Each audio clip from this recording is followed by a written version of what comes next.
Welcome to Mithuna's kitchen. ఈరోజు వీడియోలో నేను మీకు రెస్టారెంట్ స్టైల్ చికెన్ మెజెస్టిక్ ఇంట్లోనే ఎలా చేసుకోవాలో ఇప్పుడు చేసి చూపిస్తానండి. నేను చెప్పిన విధంగా చేసుకుంటే మీకు రెస్టారెంట్ టేస్టే వస్తుంది.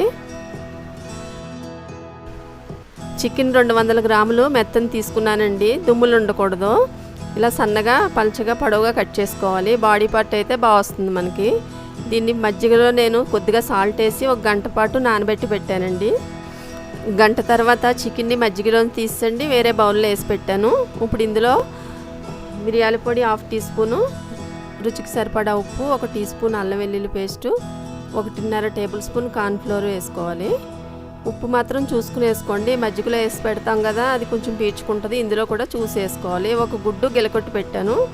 అందులో అంతా వేసుకోవద్దు, కొంచెం వేసుకుంటే సరిపోతుంది. చికెన్ని బట్టి పట్టుతుంది అంతే మనకు. అందులో అంతా ఇలా బాగా కలిపేసుకోవాలి. ఇలా కలిపెట్టుకోవడం వల్ల మనకి చికెను ఫ్రై చేసుకున్నప్పుడు లోపల సాఫ్ట్గా ఉంటుంది. కొద్దిగా ఆయిల్ వేసుకుని 1 టీ స్పూను ఇదంతా మళ్ళీ కలుపుకోవాలి. మూత పెట్టి 1 గంట పాటు ఫ్రిడ్జ్లో పెట్టుకోవాలండి.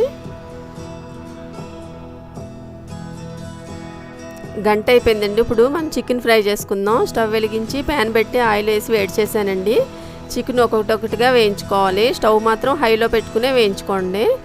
మొత్తం అన్నీ వేసుకున్నాక 2 నిమిషాలు ఫ్రై చేసుకోండి. ఎక్కువ ఫ్రై చేస్తే చికెన్ అంతా లోపల గట్టిగా అయిపోతుంది. మొత్తం అన్నీ వేసుకున్నాక అటు ఇటు తిప్పుతూ ఫ్రై చేసుకోవాలి.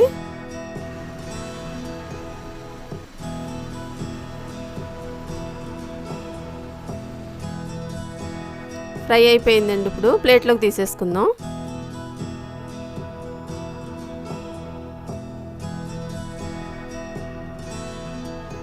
ఆయిల్ తీసేసుకుని కొంచెం ఉంచుకోవాలండి. అందులో వెల్లుల్లి అలా సన్నగా ముక్కలు కట్ చేసి పెట్టాను నేను.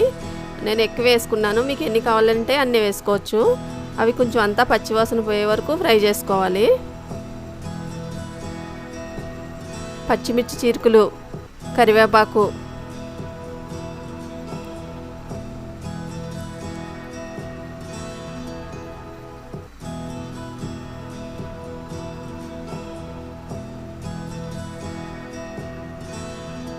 హాఫ్ టీ స్పూన్ ధనియాల పొడి, 1/2 టీ స్పూన్ జీలకర్ర పొడి, 1 టీ స్పూన్ కారం, కొద్దిగా పసుపు వేసుకుని ఒకసారి ఇదంతా బాగా కలుపుకోవాలి. సాల్ట్ ముందు మనం మజ్జిగలో వేసుకున్నామండి. అందులో నానినప్పుడు పీల్చుకుంటుంది కొంచెం చికెను. కలిపేటప్పుడు కూడా వేసుకున్నాము, చూసుకుని వేసుకోవాలండి. ఇప్పుడు పెరిగేస్తున్నాను నేను. గట్టి పెరుగు వేసుకోవాలి. 1.5 టేబుల్ స్పూన్ వేసాను. ఇదంతా బాగా దగ్గరగా అయ్యే వరకు కలుపుకోవాలి. స్టవ్ మాత్రం హైలో పెట్టే చేసుకోవాలండి. సోయా సాస్ వేస్తున్నాను. కొంచెం వేసుకోవాలి, ఎక్కువ వేయద్దు. ఇందులో కూడా సాల్ట్ ఉంటుంది. సాల్ట్ మాత్రం చూసుకుని వేసుకోండి, ఎక్కువైపోతుంది మళ్ళీ తినేటప్పుడు. ఈ ముక్కలన్నీ ఇందులో వేసేసుకుందాం. వేసుకున్నాక ఈ మసాలా అంతా పట్టే వరకు బాగా ఫ్రై చేయాలి. అలా కొత్తిమీర కొద్దిగా,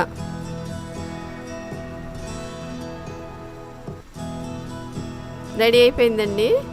మీరు ట్రై చేసి చూడండి. నచ్చితే నా ఛానల్ని లైక్ చేయండి, షేర్ చేయండి, సబ్స్క్రైబ్ చేయండి.